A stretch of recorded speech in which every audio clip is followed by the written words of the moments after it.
That's a hard act to follow. Okay. So thank you all for coming out to the press conference today.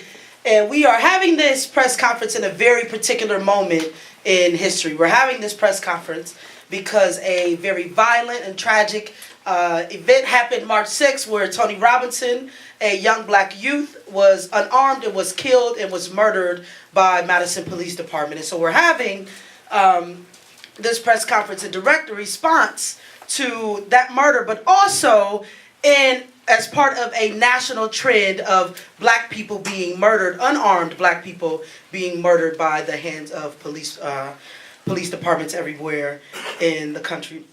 So we've seen, and many of us have seen, and many of us have heard and paid attention and followed some of these police murders. So many of us are familiar with Michael Brown in Ferguson, who a lot of what has happened there is starkly similar to what has happened here. Michael Brown was unarmed. He was 19. He was walking down the street.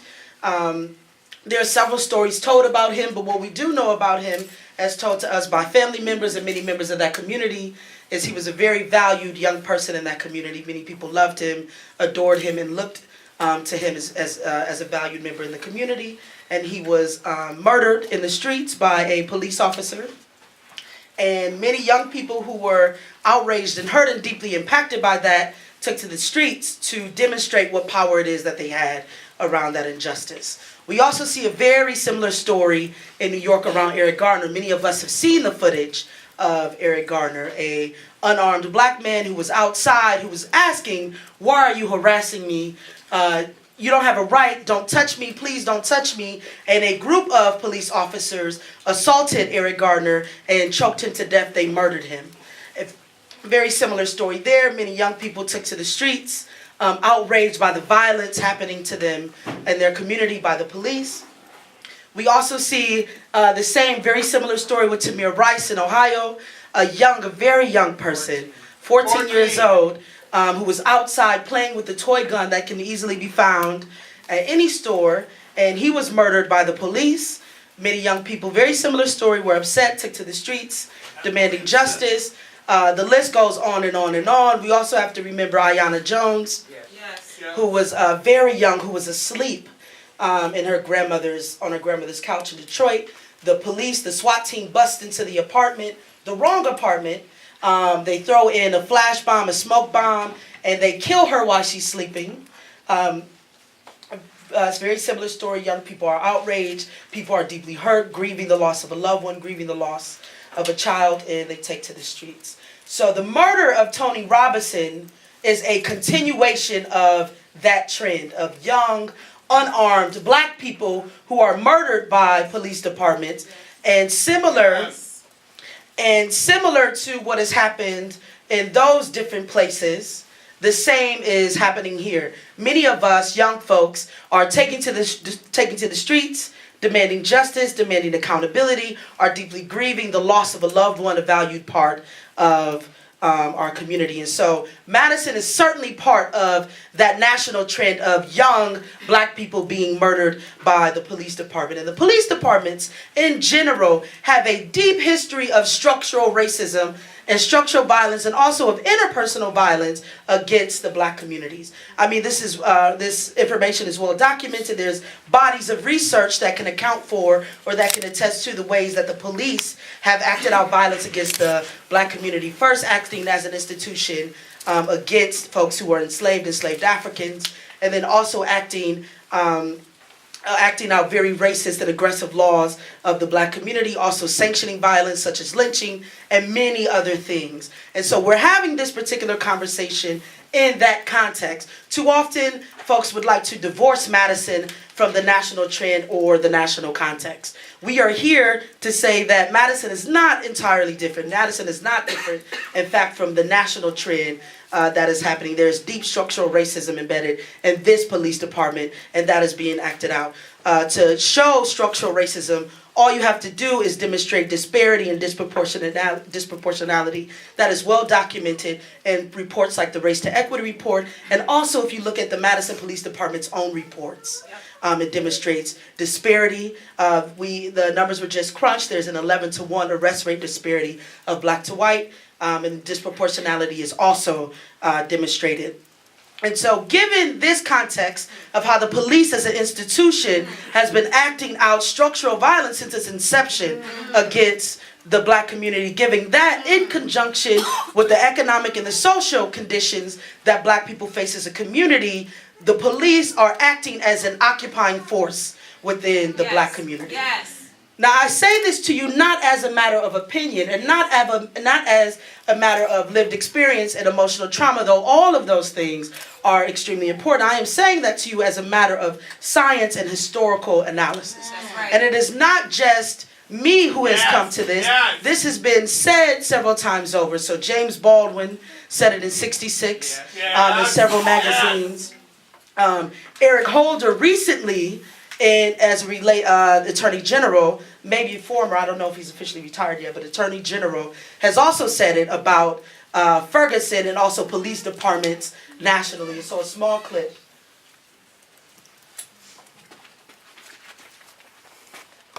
I, like you, understand that the need for this trust was made clear in the wake of the intense public reaction to last week's grand jury announcement. But the problems we must confront are not only found in Ferguson. The issues raised in Missouri are not unique to that state or to that small city. We are dealing with concerns that are truly national in scope and that threaten the entire nation. Broadly speaking, without mutual understanding between citizens whose rights must be respected, and law enforcement officers who make tremendous and often unheralded personal sacrifices every day to preserve public safety, without that kind of interaction, without that kind of trust, there can be no meaningful progress. Our police officers cannot be and cannot be seen as an occupying force disconnected to the communities that... Thank you. So that was Eric Holder, Attorney General, making a statement about what he was witnessing and had been experiencing, and also the things that he was working on in relationship or in regards to Ferguson, but not just Ferguson, he points out. Not just Ferguson, whose police department is riddled with structural racism, but also other police departments as a whole. And so given this, given that police departments are filled with structural racism, and might I add, not only here locally have we seen that structural racism show in disproportionality and racial disparities, we also have heard locally how this particular police department is following national uses of force, national protocol, and also other national standards, which are filled with structural racism, which are embedded with structural racism. If you are following a national standard, you are following a standard of Ferguson, you are following a standard of Milwaukee, Detroit, Chicago, and so many other police departments who we know are deeply impacted and deeply embedded with structural racism.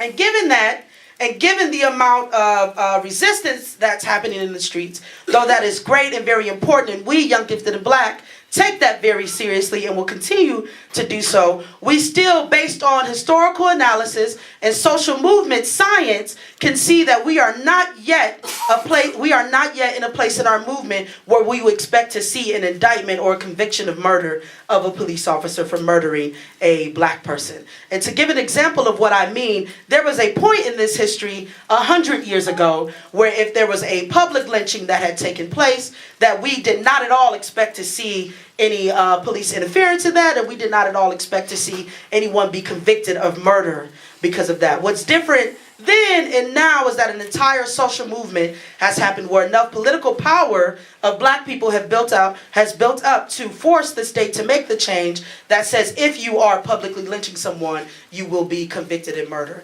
That shift, that build of political power has not yet happened in our movement. Because that power has not been fully built up yet, we can fully expect, given historical analysis and given social movement science, we fully expect a non-indictment of murder or non-indictment of killing of the officer who killed Tony Robinson. Right. And based on that, and based on that historical analysis, based on those current trends and conditions, and based on what's actually happening, if you know, and I'm sure many folks are paying attention, but based on what's happening with the police department and also in communities, we also know that a fair and a just investigation will not happen. Yes. And what we also have learned from observing other places like Ferguson, New York, LA, and many other places is not only don't we expect a fair local investigation, but we also cannot rely on a fair federal investigation. We have not yet seen the federal government act on the side of the black community against police departments. And so according to that trend, we do not expect that either. So it is now that Young, Gifted, and Black, want to stand up? YGB.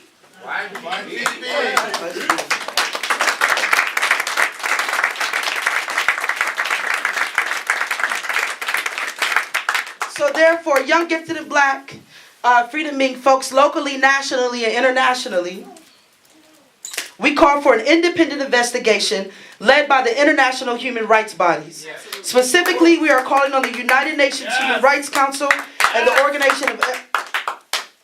Organization of American States Inter-American Commission on Human Rights to initiate and conduct a dual-track investigation in Madison, Wisconsin. The first would be a completely independent investigation into the murder of Tony Robinson by Madison Police Officer Matt Kinney.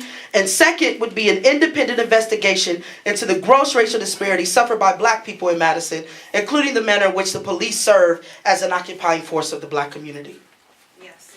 So the use of, I'm sorry, the standing cool? Stand up, sister. So the use of the United Nations or international bodies to advance black liberation or to advance black struggle is not a new concept. So there are a couple examples in which we've seen the interaction of local black organizing within the United States with matching or pairing or using international law or framework or treaties or bodies actually help advance the struggle. So the United Nations was founded in 1945. The National Negro Convention was founded in 46. And in 47? Was it 47? Actually, yeah, in 47, there was an official complaint which Du Bois and the NAACP put forth. And in 51, that complaint or that charge of genocide was delivered to the United Nations. And that actually, along with all of the on-the-ground work organizing and many other things, was a key piece of helping to elevate what was happening to black people, particularly around lynching, and actually was a key piece or a significant piece in helping to abolish the institution of lynching. Another example in which we've seen local organizing, black organizing, be paired with international law or international bodies is the work that Malcolm X was doing. And in '63, Malcolm X said, we cannot expect the same country, the same group of people who are actively acting out violence against us to be the same people who will stop and hear our cries and stop that violence against us. So that's when Malcolm X made the call and said, black people should not be just fighting for civil rights. Instead, we need to elevate and fight for human rights. We need to go to a higher law, a higher body, a higher court, and to a bigger audience, in this case, not just the nation, but the entire world, to help further the black struggle. And that's exactly what Young, Gifted, and Black intends to do here. And so, our action steps toward getting there. All power to the people. All power to the people. So we are asking a couple of things from our community, which are you guys, and we appreciate you. And we're asking you to sign the petition for the demand at iam.colorofchange.org or on our website. So we're asking again for you to complete our petition.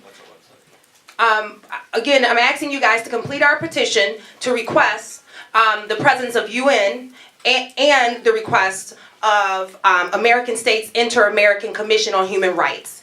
Our website is www.ygbcoalition.org, and this is our website behind us. Thank you. And we are also asking that everybody spread the word and that you guys show up and show out the day that the non-indictment decision is made. And we will be meeting at Williamson Street at the scene where Tony Robinson took his last breath. Yes. People from across the country, we have been in contact with people across the country, a national network moving towards the Black liberation and organizing for the Black liberation. So people from across the country will be joining us in our future actions, and we'll be standing in solidarity with people across the country. They have reached out to us and they are watching Madison and will be responding accordingly. So we'll have people coming into the city of Madison to support justice for Tony and Tony's family and the Black Lives Matter movement. So we appreciate that. So we will keep you updated. Please visit us on our website for all events, or also visit us on Facebook, Ferguson TO Madison, Ferguson to Madison. You can also reach us at fergusontomadison@gmail.com. And we also have a phone number now, which is listed on our website, and I don't know that by heart yet. So again, we just want to thank you for coming out and supporting us and listening to us.